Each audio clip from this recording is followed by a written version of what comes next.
that Weekend song, and I'm like, I mentally go to a tropical place driving a exotic cars every single time I hear that.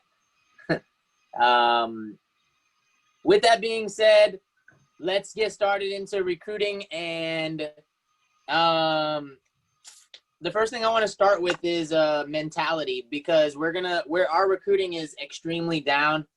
You know, Shaq going over 500,000. I was one of, actually everyone that's training right now was, a few of the people on that thread that Samir was talking about that, took it upon ourselves to contribute, in maximum impact to getting him there.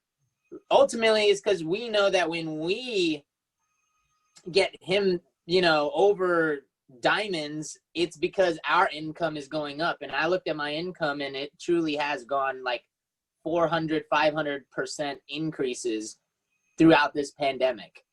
And that's a blessing in itself. So I believe the reason is because we had a recruiting surge back in March and April.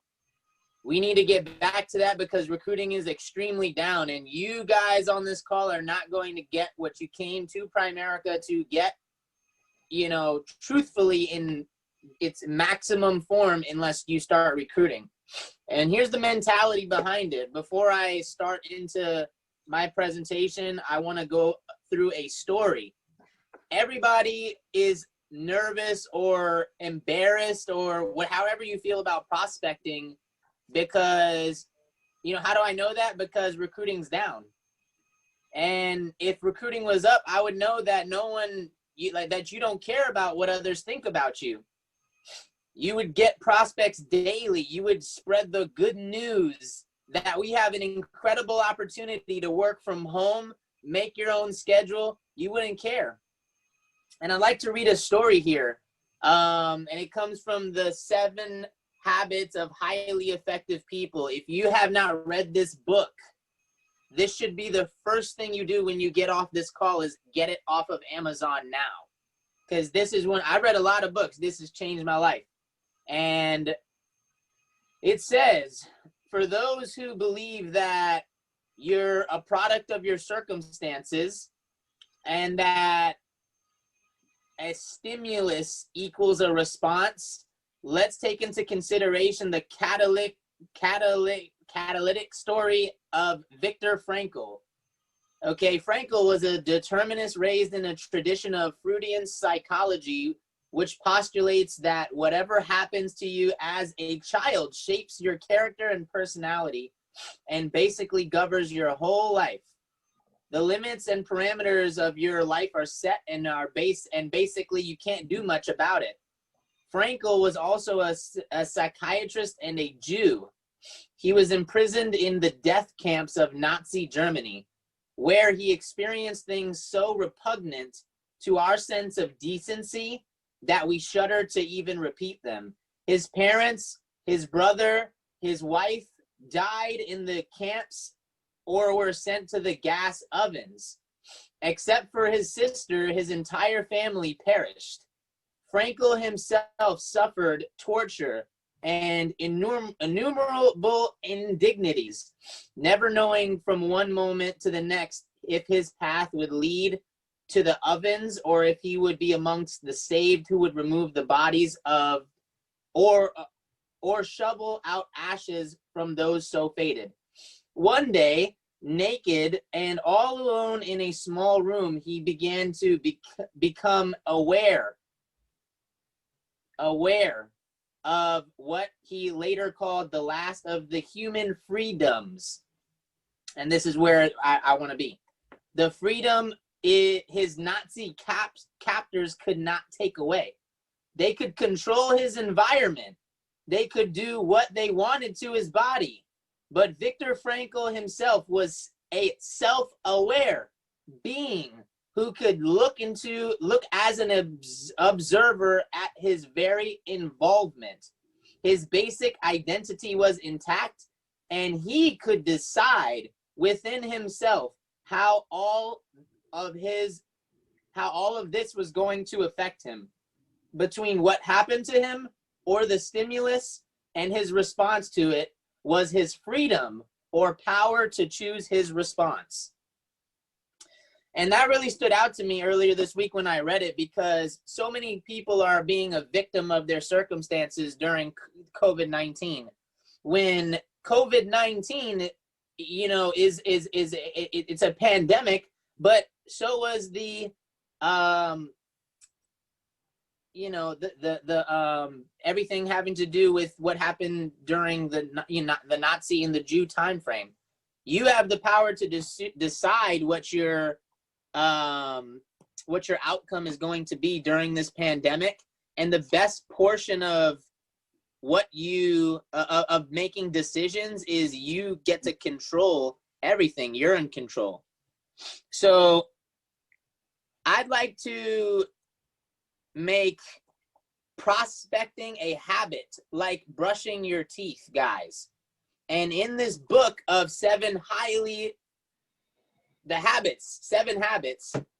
it says one habit is compiled of 3 different things: knowledge, which is the how to; skills, my bad, this is the what to; and the why to, this is the how to; and desire, which is the want to. So we're going to go over the how to for sure today, but the desire, guys, I believe this is like 90% of it. This is 10% of it. And knowledge is just like there. I mean, you got to learn knowledge is like a must, but 90% is desire. You got to desire, you got to want to do better. You got to want to prospect more. You have to want to change somebody's life. You got to want to change your own life. So you got to prospect to prosper. Something that I thought about earlier. I mean, last night when I was, you know, preparing. There's really only 3 reasons why you have to make prospecting a habit. The first reason is longevity and generational wealth, guys. When you prospect somebody and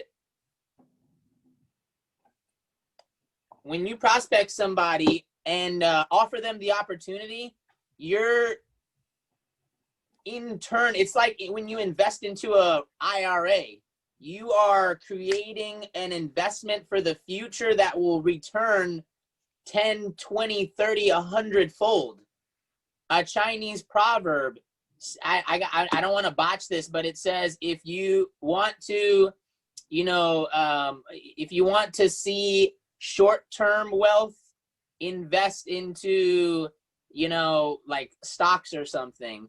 If you want to, I'm botching it, but basically it says, if you want long-term wealth for generations to come, invest in people. And when you prospect, you're going to find, you know, lots of different batches of people with different types of talent. But when compiled, you create momentum for yourself, and, you know, obviously find new leaders. New leaders come with teams of people and production, and, you know, you create a business. It's generational wealth to be passed on to your kids' kids' kids. And secondly, you invoke positive change into somebody else's life. I did a meeting with Samir and somebody that I'm trying to recruit earlier this week. And when we were sitting down, he asked me, why did you bring me to meet Samir? And I actually, you know, I told him the reason is because I have a dream of sitting in a circle of 10 to 15 people that all have a ring with a Primerica ring with a diamond inside of it, and placing our fists in a picture. I have a dream to do that. If I can take someone out of their stupid job where they're in a prison both financially, mentally, and with their energy, everything, and give them freedom and make more money than they ever could before, I want to do that. And third is instant gratification. Guys, to be honest, the best way to make more money right now is to find somebody in the streets and offer them an opportunity, and they will take you to a person. I'm going to teach you, and in conclusion, the easiest, most simple way to prospect. And I believe it's face-to-face, mano y mano. And it's when, and I'm serious, like, no, I'm not going to go there. So yesterday I took a little mini break to go get a $5 Friday smoothie at Smoothie King. And I'm there, and I'm like, I'm gonna get 5 prospects face to face, because that's like new these days. And I got my 5, and on the way out, I see this nice lime green car, and the window's down. And I pulled up to the light. I was like, it's a red light. And I turned to the right. I'm like, excuse me. Question: do you live around here? Yeah. Do you work around here? Yeah. Okay. I'm only asking because I run a business down the street and I'm hiring right now. And he was like, really? And then the light turned green. And I was like, meet me over there, like signaling. And he followed me. And we pulled over. And I said, oh, yeah. So what I was saying is I run a business. It's in the financial industry. What do you do for work? He says, I work at a trampoline place. At a trampoline place. I was like, that sounds fun. He said, not really. The pay sucks, and I hate my boss. I said, really? No kidding. And I said, okay, listen, I don't want to hold you too long. Let me send you my phone number. Let's chat on Zoom, another day. I'll text you my number. What's your number? Boom, boom, boom, boom, boom. Okay, cool. He texts me. He's like, I texted my name. 10 minutes later, yep, this is me. I was like, oh, it's a pleasure to meet you. He said, well, I said, look, when are you available to hop on Zoom? And I texted him like 3 times. And he said, well, I got some time right now. I was like, all right, let's do it. That's easy. Does it always happen that quickly? No, but you can push the matter. You can say, hey, ask. You have not, because you ask not. And it's that easy. Now, see, here's the thing. Somebody will tell you, and Tara, who I'm so proud of for her promotion, Tara has come to me and said, Josh, I'm a little down. Why is that, Tara? Well, because everyone seems to be comfortable and good with their jobs. And see, no, that's not the answer. The answer is you only spoke to 3 or 4 people today. That's the answer. What I just did, you don't got to do it pulling up to a light like I did it, but get out and speak to people. You have a mask on. It's called a barrier. It protects you. Go and meet people and spread the good news. And I guarantee you it will benefit. You could triple your income in the month of September just by doing that. What do you do for work? Do you keep your options open? What's your number? I'll send it to you. Talk to you later. Bye. Hopefully that helps, guys. It's all about the why, and the why will give you the desire to gain the knowledge, which creates good habits. And the knowledge is going to be given to you by these ferocious, fiery ladies here. Thank you guys so much.